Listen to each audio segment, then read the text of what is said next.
আসসালামু আলাইকুম রহমতুল্লাহি ওবরাকাতুহ। জামিল ভাই কি শুধু নামই সুন্দর নাকি কামই সুন্দর, এটি আপনাদেরকে একটু বোঝানোর জন্য জামিল ভাইয়ের নিজের রোপণ করা ধানের ক্ষেতের কিছু দৃশ্য আমি আপনাদের সামনে আজকে উপস্থাপনা করব। সারা জীবন এই কাজটিকে আমি খুব পছন্দ করি এবং মূল্যায়ন করে যত্ন সহকারে শিখেছি, কিন্তু কোনোদিন আমি উপস্থাপনা বা জনসম্মুখে প্রেজেন্ট করিনি। তো আমার একটি দক্ষ অভিজ্ঞতা আপনাদের সাথে শেয়ার করছি।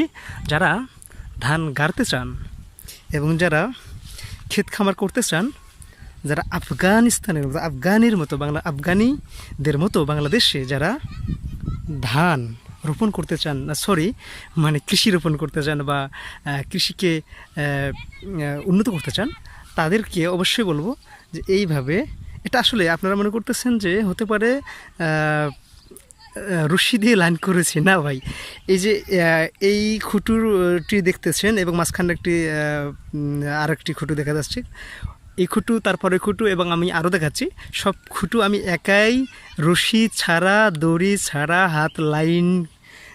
হাত লাইন বলতে পারেন, আমি মোটামুটি ঘেরে গেছি। হাত লাইন হয়েছে না রশি লাইন হয়েছে আমি জানি না, কিন্তু আমি কোনো লাইনই করিনি। আমি শুধু চোখ লাইন বা চোখ দিয়েই আইডিয়া বাট টার্গেট করে গেছি। তো সেখান থেকেই এটা হয়েছে। তো জানি না আমি কতটুকু পেরেছি লাইন করতে। আমি আসলে যেমন আমার নামটিকেও সুন্দর করেছি, আমি আমার কাজটিকেও সুন্দর করেছি, ঠিক আছে। আপনারা কেউ মাইন্ড করবেন না। আমি হয়তো নিজের ব্যাপারে বেশি কিছু বলে ফেলছি কি না, ক্ষমা চাচ্ছি। তো আমি আপনাদেরকে একটু আমার রোপণকৃত ধানের ক্ষেতটি একটু ঘুরিয়ে দেখাচ্ছি যে আসলে বাংলার প্রকৃতি। এবং আসলে দেখেন, যদি আপনার এদিক থেকে তাকান, যে আসলে এই পাশে কিন্তু আমি লাইন করিনি, আমি ফলো করেছি এই যেদিকে দেখালাম, কিন্তু আমরা যদি তাকাই এদিকেও মোটামুটি লাইনই বোঝা যাচ্ছে। আসলে এটা কীভাবে সম্ভব? সব কিছুই সম্ভব যদি আপনারা দীর্ঘদিন কোনো কিছুর সাথে লেগে থাকেন, জড়িত হয়ে থাকেন, তাহলে সবই সম্ভব, অসম্ভবের কিছু নেই। যাই হোক, আমি আর কথা বলবো না, কি থেকে আবার কি বলে ফেলবো হয়তো অনেকে মাইন্ড করতে পারেন। আশা করি যারা ভালোবাসেন, পছন্দ করেন আমার কন্টেন্ট, লেকচার, গজল, কোরআন তেলাওয়াত এবং ছোটোখাটো বক্তব্য বা ওয়াজ, তো তাদের আশা করি ভালো লাগবে। তাদেরকে একটু নিজের কিছু অভিজ্ঞতা শেয়ার না করলে কেমন হয়? তো যাই হোক, তো আমার এই দক্ষতাটি কোনো মূল্যায়ন তেমন পাই না। অনেক দীর্ঘদিনের পরিশ্রম থেকে এটি অর্জন। দেখেন, এদিক থেকেও দেখেন পুরো ক্ষেত, এই যে আবার দেখাচ্ছি পুরো ক্ষেত, এটা আমার একা লাগানো পুরো ক্ষেত দেখাচ্ছি। এই দেখুন, এই পুরো, এবং হাত দিয়েই শুধু আইডিয়া বা চোখের ম্যাপ বা চোখের টার্গেট মাত্র, আর কোনো রশি নেই, কোনো কিছু নেই। এবং বাতর বা আইল বা যেটা বাতর বলি আমরা, মানে ক্ষেতের চার কোণ বা চতুর্দিকে বাঁকা থাকার কারণে একটু বাঁকা হয়ে যায়।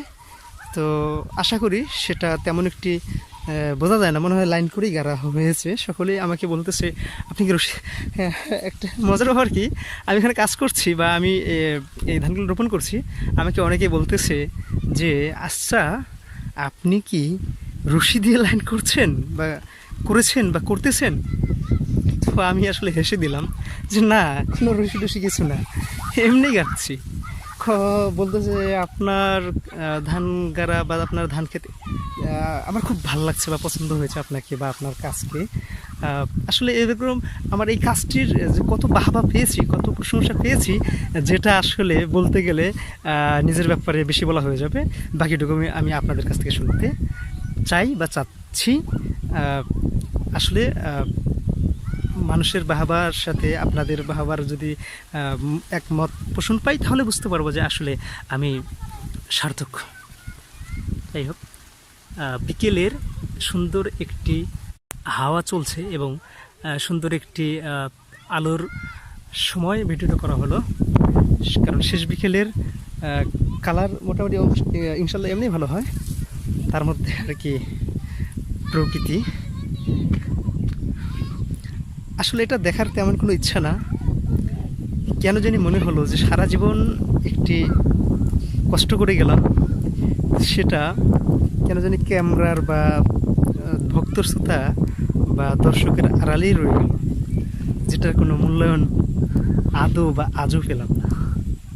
যাই হোক, আপনারা দেখতে পারতেছেন এটাও আমি লাগিয়েছি বা রোপণ করেছি। তো ইনশাআল্লাহ আমি এরপরে দেখাচ্ছি আর কি আস্তে আস্তে।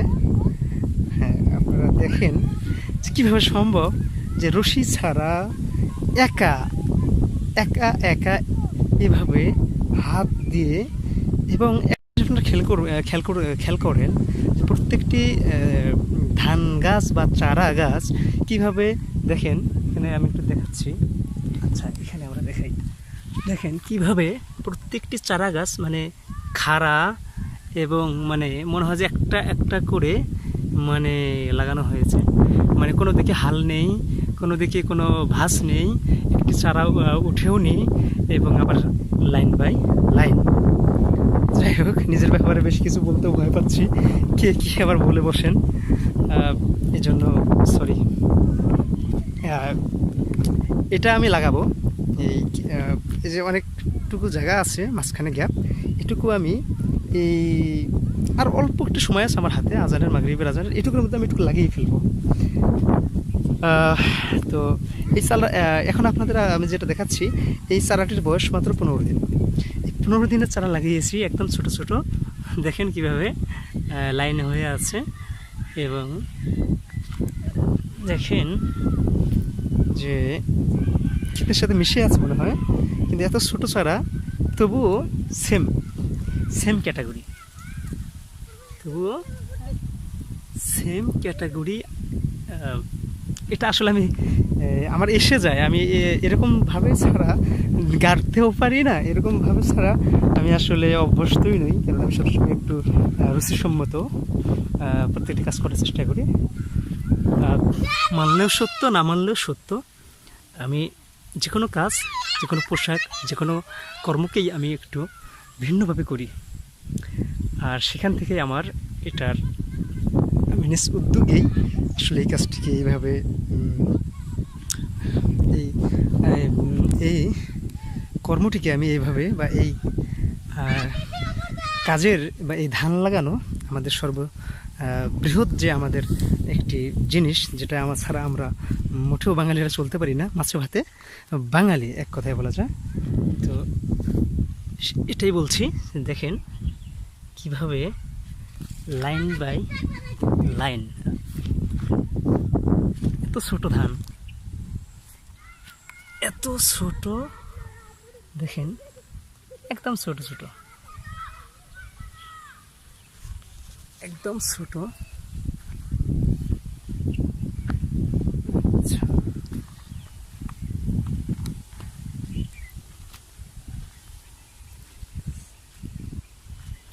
আমি শেষ করে দেবো, যেহেতু আমার অল্প একটু হাতে সময় আছে, এই সময়ের মধ্যে যেহেতু জায়গাটুকু দেখিয়েছি, এই জায়গাটুকু শেষ করতে হবে। ঠিক আছে, সকলকে ধন্যবাদ, আমার জন্য দোয়া করবেন, আমি যেন এভাবে যেন আমি সারা জীবন এই কাজটিকে করে যেতে পারি, এবং জাতির দেশের উপকার বা উপকৃত করতে পারি, নিজে উপকৃত হতে পারি, এবং আমি যেন সারা জীবন এভাবে কৃষি করে নিজের সংসার পরিবার চালাতে পারি। আলহামদুলিল্লাহ রাব্বিল আলামিন। আসসালামু আলাইকুম।